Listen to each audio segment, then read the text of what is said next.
So welcome everyone for this third day of the Brazil Week 2007. Oh, sorry, 2021. 7 is the number of Brazil Week this year. We are in the 7th year of Brazil Week, in a very special year for us because also it's the celebration of the 10th anniversary of Brazil Institute. No? In 2020, the entire year we celebrated, and we are concluding the celebrations with this Brazil Week this year. In a very particular way, as we notice already, and everybody's living these challenging times, but also full of opportunities and full of chances for us to interact with an audience that probably would not have if we were just having a presential, face-to-face Brazil Week as we have every year. So sometimes we think, oh yeah, there will be a more modest Brazil Week, but on the contrary, we are really reaching a fantastic audience here. This day in particular, our third day of Brazil Week 2021, we are very proud of having here with us new friends of Brazil Institute and also old friends that are becoming more close to Brazil Institute now. We will have this fantastic film today. Right now, I want to scream. And then we will have a debate and a conversation with the directors of the film. Before we move to the practicalities of how things will work here today, I just would like to welcome Cahal and Siobhán, the directors of the film who produced this fantastic work here and that join us from North Ireland, as I understood, and also Victoria Nabas that will be chairing the discussion with us. Victoria is in London, as far as I know, and she has been a long-term friend of Brazil Institute, and just right now, this year, became a member of the advisory board of our institute here at King's College London. So before we move to the film and I explain how it will works, I just would like to ask Cahal and Siobhán if they want to say some few words before. Hi, welcome everyone. Thank you for joining us. Just a few words about what inspired us to make this film and what it's about. I study law and have been focused on peacekeeping for many, many years. And I was particularly looking at the human rights obligations of peacekeepers and focusing on rules of engagement in circumstances where peacekeepers are not deployed into an armed conflict like a war, but deployed to deal with what is basically law enforcement, dealing with high levels of crime, but gangsters rather than a war situation. And one of the examples of that is the United Nations stabilization mission to Haiti, which was the first stabilization mission of any of the UN. And it was deployed into a situation where there was no war as such, no armed conflict. So it was a classic case study. And we made a film about the effects of armed force in the period 2005-2006. The first force commander was General Helena, who is now Minister for Institutional Security in Brazil. And there were a number of operations which were extremely distressing for the people concerned, particularly one on July the 6th, 2005, in which Brazilian forces fired 22,700 bullets in a small residential neighborhood.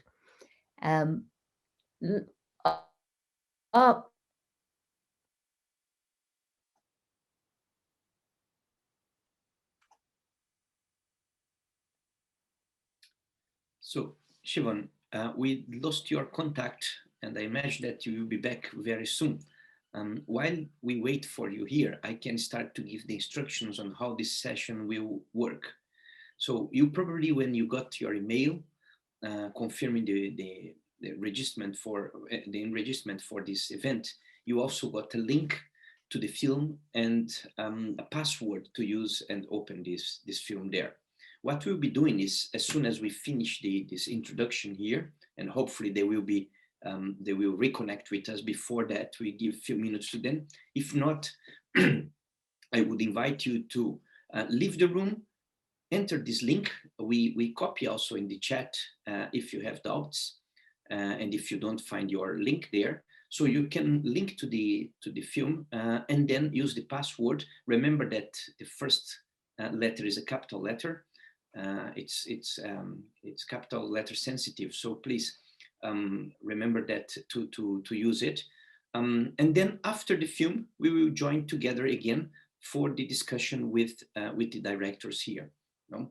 The film has 62 minutes, as I was informed about. So as in exactly the moment that we suspend this talk here among us, we will return 62 minutes after that. Don't worry, I will give you a few minutes also to refresh your drinks, to get some popcorn, and etc. So don't get too stressed. It's a fantastic moment again to relax watching a film that probably is not so relaxing because of its content, but also it's a lot of food for our talks and debates that we hope to have just after the film here. I don't know, Victoria, would you like to say some words before we start? I just want to welcome everybody. I watched the film and I thought it was fantastic, and I'm very keen to see it again because I think that it is a very important documentary we see from what's happening in the favelas in Brazil. Okay, it seems that they could not reconnect with us for this introduction, and I'm quite sure that we'll manage to do that for the debate after. We'll try to contact them to see what's happening. And I think it's time to move to the film, so we don't miss a lot of time here in this preparatory conversation. So please, everybody, you can get the link on the chat. Just click there and use the password. I will be still online for a while, just if you have any questions or any issue to connect to the film, so I can support and help you with. But without more to say, just enjoy the film and see you soon back to our debate. Okay, thank you very much. Yeah, Karen, you have a question? The password is Juliana in Portuguese. No, I will type the answer here. That it is. If someone else needs the password, yeah, I'm typing again the link. Karen, if you go to the chat of the, oh yeah, just the speakers can see it. I'm sorry for that. Okay, I thought that everybody could see the, yeah, that is the link. And so now you can also see the link and the password. There it is on the chat. Let me know if you still cannot find it. Right? Okay, so see you soon back to our debate in exactly 1 hour and 2 minutes, or more or less.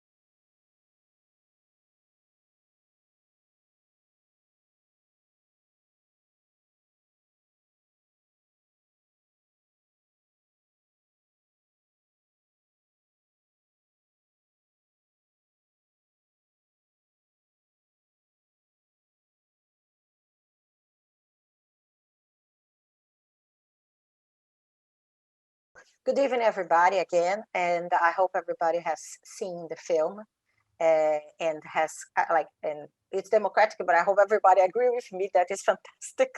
Sorry, it is fantastic. So I would like to go to Cahal and Siobhán to ask them, and of course, give you the opportunity to speak what they were trying to do first. But I would like to put a question first.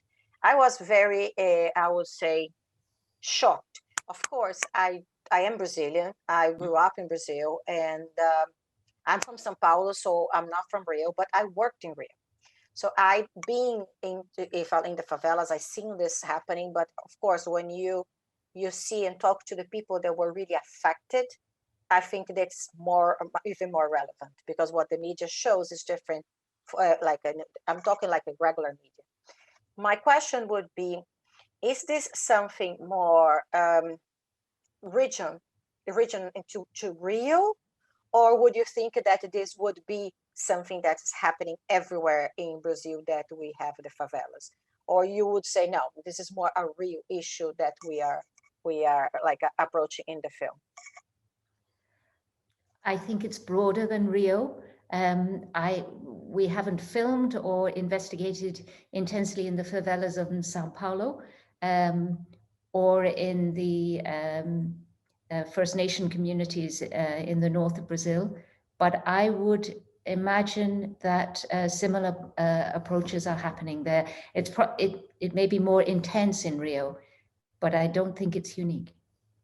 Wow. Because of course it's what we see again in the media is the real part, but I reckon that you are right, that this is happening, but because Rio has a very different topology, like the geography, it's very much easier to see this happening than when you go to São Paulo, where it happens in the outskirts, and in the middle part it doesn't see what's happening. I would like to just ask you guys to comment about what you're starting in the beginning, like how was this project, and you were telling that you actually study law. What is a pleasure, because I'm also a lawyer. So yes, my field is law, and I've focused on peacekeeping for a long time, and I started studying a good many years ago rules of engagement of peacekeepers, particularly looking at when they're in law enforcement contexts. Some years ago, the United Nations adopted a bulletin dealing with application of international humanitarian law in 1999, quite late, dealing with compliance with international humanitarian law in a war conflict. But they haven't yet adopted any similar document agreeing to comply with human rights standards when they're not fighting in a war context. And that is something that I think is problematic. And that was at the root of looking at this problem. So we made a film in Haiti, and then we wanted to look at the relationship and the links in Brazil, particularly as the situation in Brazil is so horrific, with 6 people dead a day in Rio as a result of use of force by state officers. So I worked with Juliana, who is our associate producer in Brazil, and who worked on arranging contacts and facilitating all the complexities of that, and with Cahal, who has worked for many years making films using participatory practices, and I'm going to let him talk about that. I think that filmmaking, and as we watch films, and we've just watched films, the impact is quite very intimate, very personal, and there's something about film that represents, I think, a certain authenticity that's maybe more minimal if it's a report or a quote or a text-based. There's something about film that's much more immediate, much more visceral. And so when Siobhán invited me to go along and work with these people, we felt it was an important way to provide a platform for them to have their voices heard internationally. And the participatory practices has got 2 purposes. By participatory, we mean that we try as much as possible and offer a co-authorship of their own particular story. So they have the right to amend, to edit, to change, and ultimately to withdraw if they're not happy with how they're represented. And one of the reasons for that, in fact, there's a couple of reasons. One is to, first of all, build up trust. You're speaking with people who have been traumatized, who are upset, who are depressed, who are angry. And there's also, as well as a psychological aspect to it, a political aspect. Some of these people are frightened of speaking out, either because of the gangs that operate, the armed gangs that operate in the favelas, or the security forces, or the militias that operate in parts of Brazil as well. And so you need to build up a sense of trust. You're not just going in as a parachute reporter and taking their story and then re-editing it to suit your narrative, your story. And so that sense, I think, of giving people that co-authorship partly is about building up trust. And also, we know that when people restate, remember, recount their stories of violence against their loved ones, there's a risk of re-stimulation, of re-trauma. And it's well known that by telling their story, it helps, in a sense, put the fragmented narrative of their trauma back together again. We're not clinicians, we can't heal people, but what we do is we do not risk further trauma by giving people co-agency, co-authorship of their stories. Well, actually, you mentioned something like the word that I was actually writing here to not forget. Fear. I think that is something very clear for me, that these people probably had fear giving their testimony, talking to you. I would say two questions, and I want to split is this. First, would you feel any time that you were there doing the film any fear?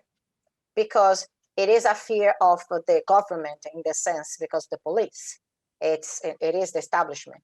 So it was any kind of fear involving in the making of the film?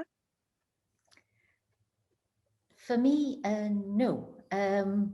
And I was surprised about that, because actually I was nervous going to Brazil, because I'd heard that it's Rio is a dangerous place if you wander in the wrong bit.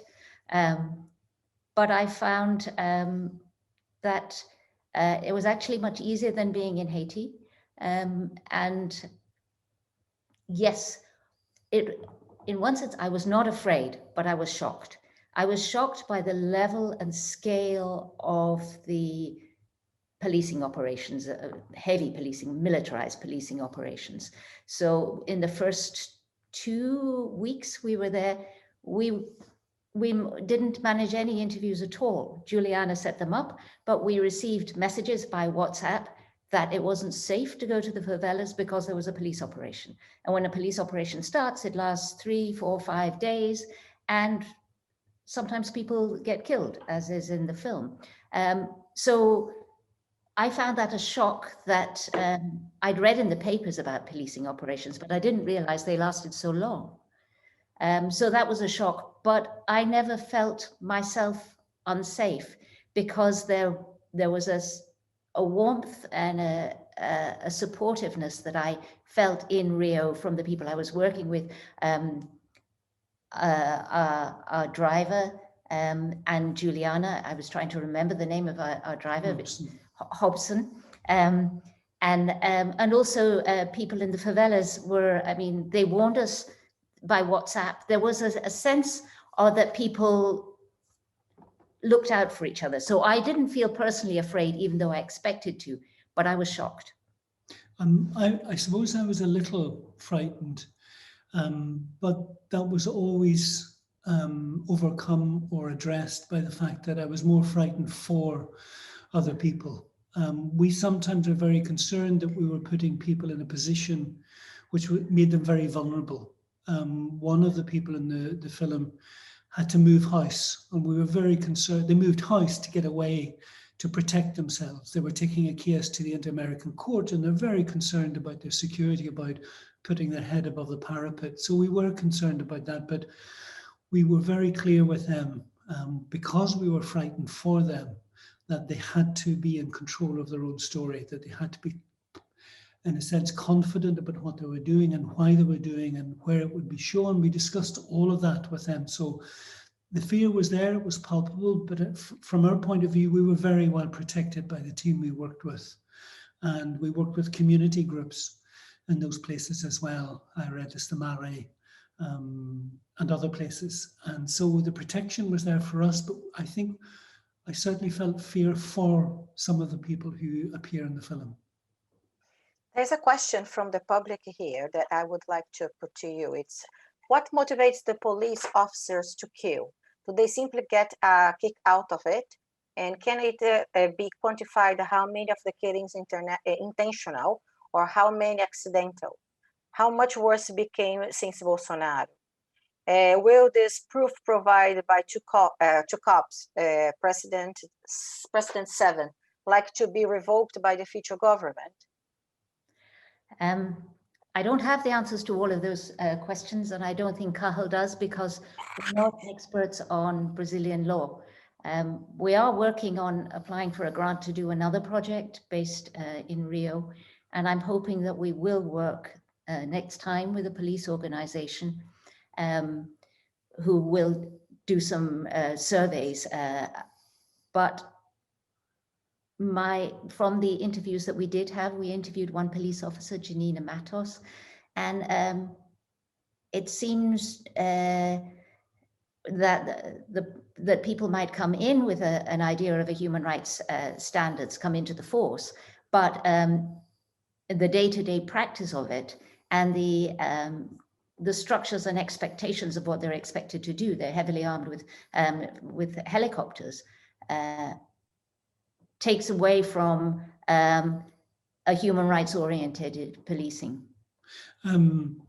Because we live in Northern Ireland and have experienced 30 years of the British Army here, you get to hear the stories from the soldiers and the police. And I think one of the things is that when you go in, and maybe Vinicius could add to this, but when you go into these military organizations, there is a training which both introduces you to human rights, but also sets up a sense of the other. I mean, that's my experience with any British soldiers I met during the Troubles. We were referred to as the other, always the other. And I think when you other the people that you're protecting or the people that you are fighting against, it's much easier to use violence, particularly if you feel under threat. And I think a lot of young men and women who join the police and the army can be psyched up before they go out on an operation. There is a sense that if you need to kind of shoot before you're shot, you need to kill before you're killed. So there's a psychological preparation, I think, for a lot of young people who join these armed forces, have got guns and arms. They don't necessarily get a kick out of it. I wouldn't say that. I think many of them do it out of fear, out of preservation, out of concern for their comrades. And the picture that's presented, and it's very clear, the people we spoke to, is that the Black communities in the favelas are othered. So if you go into a favela, there's a very real risk that you'll come across armed gangs, yes. But because they're Black and they're young, they're very likely to be members of armed groups, and you don't take any chances with them. So there's a diminution of the issue of the right to life in those operations. It's very clear that soldiers and police shoot first and ask questions later. But I think it's probably not down to the individual soldiers. But if you plan operations in a militarized way, as if you're going to war against gangs, then my guess would be that then you think about it. You're going to win against the gang, and that doesn't seem to me the most appropriate way of dealing with crime in a densely populated neighborhood. Vinicius, would you like to make a comment on it? First of all, I just would like to say that the film is really impactful and very important. And as someone who studies this issue for quite a long time and has been involved in that issue also very deeply, I think you highlight very important things here. The first one is that this is not a simple issue. It's not something that we can explain in few words what's going on and why this violence is like that. It's not a phenomenon that started last year or 3 years ago, or when Brazil went to Haiti as peacekeeper. It is a historical phenomenon in Brazil. The idea of dealing with a peripheral population, and especially Afro-descendants in Brazil, in a matter, as you mentioned, as they and us, or the other and us. So we have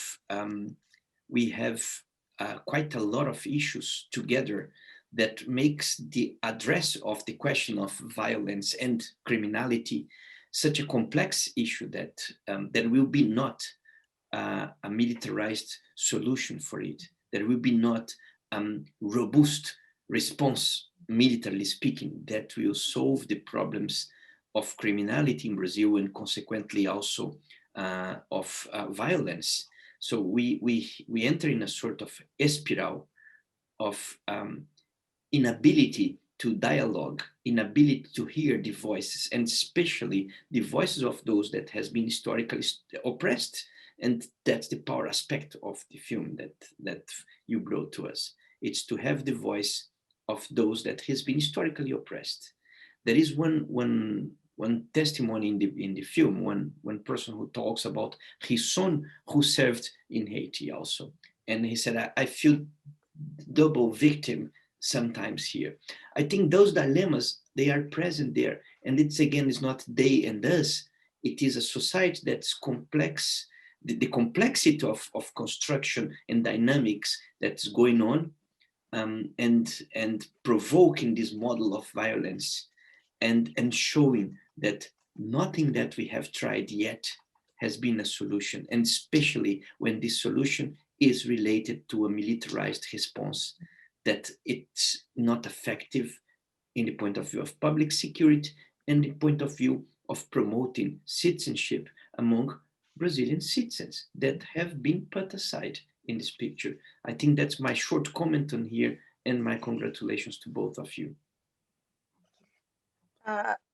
I think that we have one more comment here that I would like to read from Karen, saying that the film is very powerful, and I'm an English filmmaker and journalist living and working in Rio, and I know the situation very well. The film touches all the issues involved with the deplorable situation. I think it's very important to hear from somebody that is there.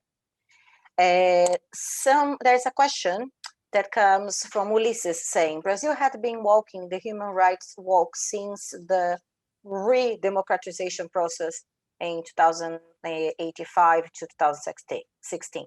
But with the parliamentary coup that removed the President Rousseff from the office, things changed for worse, with the neo-fascism threats, so that human rights are no longer in the agenda of Bolsonaro regime. In light of this, what are your thoughts on the concrete possibilities of implementing public policies for guaranteeing the right to mental health to all those affected by military policing in, for instance, Rio de Janeiro and other major cities in Brazil? Okay. It's not a simple question at It's all. not a simple question, but Ulysses is in, I know Ulysses, and he knows that we are working on the issue of mental health, which is new from my research as a lawyer. I haven't done much research on economic, social, and cultural rights as health would be classified. But it's something that came out of the work that we were doing on this film, that it isn't just the deaths and the injuries, but the psychological trauma that is inflicted on obviously on the families of people who are killed or injured, but also on a wider scale. People we were interviewed, as it comes out in the film, of children being frightened in school, school being disrupted, the whole network of a community being fragmented. And I don't have a solution as to what has to be done about it, because the issue of mental health is very, as a human rights issue, is only relatively recently, in fact, the right to health at all is only within the last 5 years or so become a prominent issue within human rights discourse. But I think it's important to raise it. And I think that we would hope, and other organizations may be working independently from us, I think it would be important to try and raise the issue when major NGOs, for example, are addressing, I'm thinking off the top of my head now, so are addressing human rights issues internationally. For example, in June 2020, the UN Security Council, the UN Human Rights Council, will be discussing the human rights violations by law enforcement officers against people of African descent. That's not particularly related to Brazil. It's a global problem that will be discussed in June, following the death of George Floyd in the United States and the repercussions of that. And I think, as well as discussing and raising at that meeting and other meetings the deaths and injuries, it would be important to raise, if NGOs can do so, to raise the issue of mental health and bring that as something that is, of course, the right to life is of critical importance, because if you lose it, that's it. But if your mental health is damaged, then your ability to enjoy your life is very much impaired. So I think it is important to try and raise that issue at all the venues that is possible, including at the Human Rights Council. I agree. Vinicius, please. Ulysses, just one point to your question, and I will not discuss the question of mental health issue, but it's important to remember that when Brazil was deployed to Haiti was during Lula's government. Yes. And the period during Lula's and Dilma's government, many GLO, Guarantee of Law and Order operations, were deployed, and violations of human rights happened during that period too. I'm not saying that is not now. I'm just trying to make clear that we are not talking here about, we didn't have a change of pattern from the redemocratization, properly speaking. We continue to have this mentality that solutions of problems, especially in favelas, and especially questions regarding public security, is to send militarized response. So things are much worse, absolutely agree with you, but it's not that we were in a very proper way of human rights respect, in which regard police response to favelas in Rio de Janeiro and military response, because during those years is when exactly there is an increasing deployment of military as GLO operations. Sorry for interrupting with that. No. I think that actually you touched one point that's very important. You mentioned that things are like started and are continuing.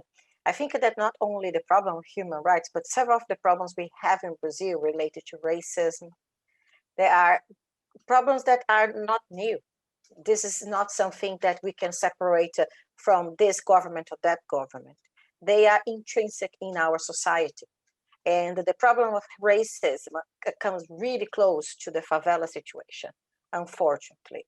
So there is a pattern that comes like decades or maybe centuries, I don't even know. Because of course, our statistics in Brazil are so poor for everything. We are really not good in statistics, that's for sure. And then we have this racism problems. We have the racism left to the lack of education, and then consequently goes to the poverty. We have like a whole scale of things that happen, and it's not recent. This has been going on and on and on, and sending military is definitely not the solution for it. I don't see it. I have more questions here. I don't even know how many, but I am going crazy. There is one more. Let me just get here from Margot. She asks this: the film mentions the lack of social work in regions that the military goes on. Are there other civil government initiatives that aim at building social bridges between the different groups?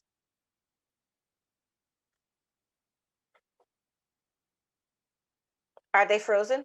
Apparently they froze again. Yeah, they are trying to reconnect. Okay. I could add something about that while we wait for them. Perfect. The work of NGOs, especially, it's quite strong in all those communities.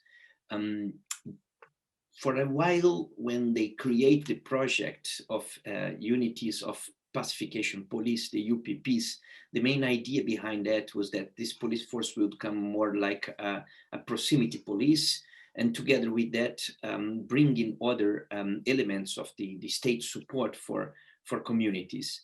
Unfortunately, that was not the reality, and unfortunately, this UPP's project entering into a model of failure that it's basically non-existent as an alternative form of policing in the region.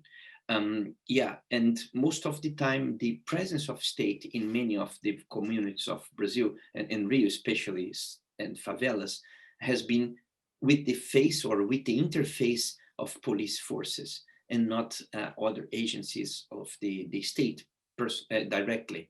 But then the NGOs came to play an important role here. There they are again. Good to see you back. Hi, guys. Can you hear us? Your mic is off. You need to. Yes. Okay, we can hear you now. Sorry about that. It's extraordinary. We're in the university. So in the seconds that we are out, I was just trying to address this issue of all the social work that was going in the regions. And I talked a little bit about the project of UPPs and the failure of this project and the interface of state relations to communities that normally through police or through this policing aspect, and the work of NGOs that normally are the social workers present in these communities. Yeah, I think if we could add that we were very impressed with Redes de Mari. They have a public security grouping, and they do a lot of work with the local gangs, with the police, with the communities, to try and open up communication channels to protect human rights of the residents of the Mare favela. And also Fio Cruz Foundation do some wonderful work with the Manguinhos community. And so there are attempts there. I don't think it's centralized, but I think there are excellent civil society community organizations doing great work. There is one question here that I can even reply. That's is the person Beatrice is asking for how long was how lengthy was the involvement of Brazil forces in Haiti, and how was this perceived by the population? I just checked online here, and maybe Vinicius can help me on this.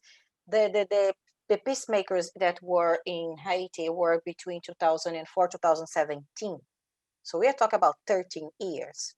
I don't know if Brazil was all these years. Do you know? They were all these years, Vinicius? Yeah, so we're talking about 13 years. Yeah, it was the longest deployment of Brazilian troops outside Brazil since the UNEF, one peacekeeping operation that was in the Suez Canal back on the 50s and 60s. But in 2004, when was created the MINUSTA, Brazil was called to be one of the country contributors troops, and also the military lead of this mission. So it was also the first time that the United Nations had a mission as long as MINUSTA, 13 years, with a singular country as force commander. The force commander is the military, the general who commands in a structure of peacekeeping that's not only formed by military. There are many other agents of the United Nations with a representative for the general secretary that's a civilian, and under his hierarchy, the force commander that it's responsible for the military present there. Haiti was a mission with a lot of presence of Latin American countries, Uruguay, Chile, Argentina, Mexico, and Brazilians. Brazil was always the country with the biggest contingent in that mission, but also Pakistani, India, troops present there, Chinese, also Japan for a while. So it was a very multinational mission. Brazil varies in the size between one battalion, a large battalion, about 700 to 900 men, to periods just after the earthquake when we had about 1,200 people there or even more. So the presence of the troops during this period was really immense, mostly focused in the capital, on Port-au-Prince. For this 13 years where a Brazilian general was force commander there, 2 of them died during the mission. One committed suicide, another died by natural causes. The troops were rotated in intervals of 6 months. That made with a massive experience of Haiti for Brazilian soldiers. We could say, we don't have this statistic properly defined, but we could say that approximately the professional army of Brazil today, approximately 30% is veteran of Haiti or from Haiti. So they had this experience as peacekeepers there in Haiti. About the perception by the population, that varies a lot. that varies about time, about the context of the country, about the period, and even the parts of the city. Brazilians build up a perspective of good in doing also humanitarian work there. There is this narrative. There is a lot of reports on Brazilians operating in a sort of humanitarian support, sometimes not so well perceived by the OSHA, the agents of United Nations for the humanitarian assistance, because bypassed the planning of the mission in general, but the interaction with the locals, the community, was quite intense in many aspects. So yes, that was a long period, 13 years, with rotations of troops every 6 months, and with approximately 12 generals as force commanders there. Wow, that's huge. It might be worth saying that, Victoria, that if anyone wants to follow up on our first film about the Brazilian peacekeepers or led peacekeepers of the United Nations in Haiti, if you go to the website It Stays With You, you will find that film there free to see. That's very important, because I think that could give a better view for people. I would definitely watch it, so I'm gonna go there and watch it. And tomorrow, during Brazil Week, we have a discussion about the challenge of leadership in peace operations, discussing the Brazilian perspectives, yes, together with the Brazilian network of researchers in peace operations. So if you are interested in this topic, please join us tomorrow also. Yes, do we have still some time, or how is about our time? I think we could give more 5 minutes, because such a warm conversation like that, we should not interrupt. So I'm gonna 5 minutes more. There is one more question here that I think that we can answer that. Stanislava say, police violence against civilians is not uncommon in many regions in the world.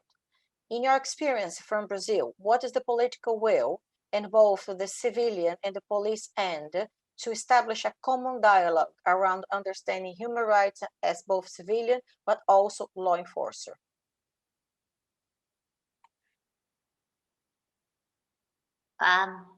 Well, most of our interviews are with favela residents and organizations like Fia Cruz and Redes de Mare. But we also did meet with police officers, and the police officers that we spoke to from a small group are committed to trying to raise awareness of what they argue, and what seems to be the case, is an inappropriate way of policing, and if using heavily militarized policing.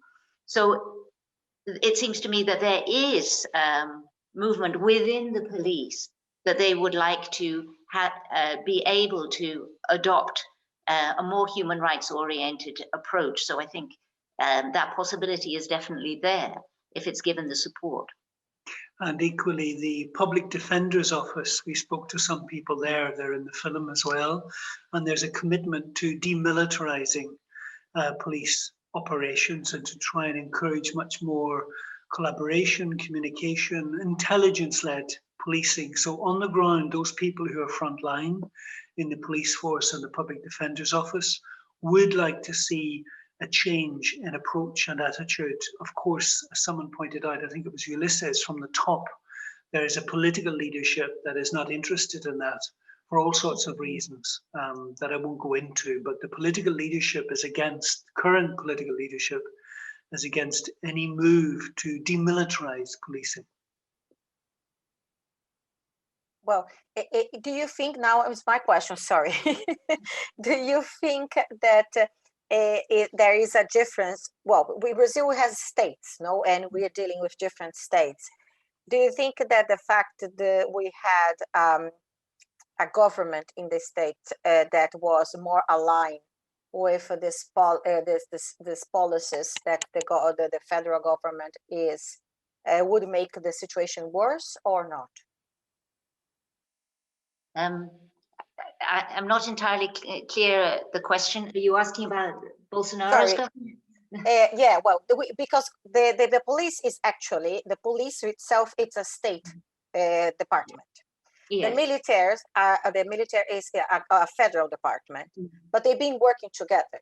In my point of view, and that's what I want to hear yours. It's because the government in that state allows this to work more close to the army. So my question is, do you agree with this? Do you think it is the case in Rio that we have the government more aligned to the federal government, and that's why the Rio has like this situation in a worse view? Well, yes, I think so. But as Vinicius was saying, this is not something that just appeared with Bolsonaro. And I think it didn't just appear with Haiti. I think it was reinforced by experiences in Haiti. But it's this approach to policing is something that I think goes deeper, and is probably not just in Brazil, but in many other countries too. But it's a deeply ingrained problem in Brazil, and I think it is connected with racism, and it's probably connected with a history of slavery. So I think yes, it is much worse under Bolsonaro, but I think changing the government from Bolsonaro to another government isn't likely to, without engaging with the underlying problems and really engaging with the importance of a human rights-led policing or human rights-informed policing, things won't change that much, because it was the same under Lula. We did interview Luis Soares, who was very interesting. We only have a small part of him in the film because he said a lot of interesting things about policing, but our film can't put in everything that's interesting into a film. We have to focus and edit to have a coherent story about the problem that we are looking at. But we might, if we can find the funding, try and put together his interviews, which were very illuminating about the policing problem in particular. Yes, it would seem that someone like Governor Witzel in Rio de Janeiro very much aligned his policies to central policies, very much in favor of militarized policing. And although it's too early to say, but the recent elections and the new governor in Rio de Janeiro, certainly in his publicity, talked about demilitarizing some of the policing, whether in actuality that happens or not. But you're right, state governors do have power to either interpret directly what's coming above, collaborate with that, or challenge and question that. I mean, we see it with the coronavirus vaccination in Sao Paulo, and I think with security, there's some little opportunity there for the recent elections to maybe shift and change that. Perfect. Do we have time to one more, Vinicius, or not? I think we should start to closing, because we are arriving almost to 1 hour of discussion. That's wonderful. So from my part, I would like to thank you both so much for doing this film. I think that being a Brazilian, I feel that I am so grateful to have somebody that came from Northern Ireland to show the world what's happening there. And I'm really grateful for that. So thank you very much for doing this film. I think that we need it. I think the world needs to know what's happening. And congratulations for the film. I think it's fantastic.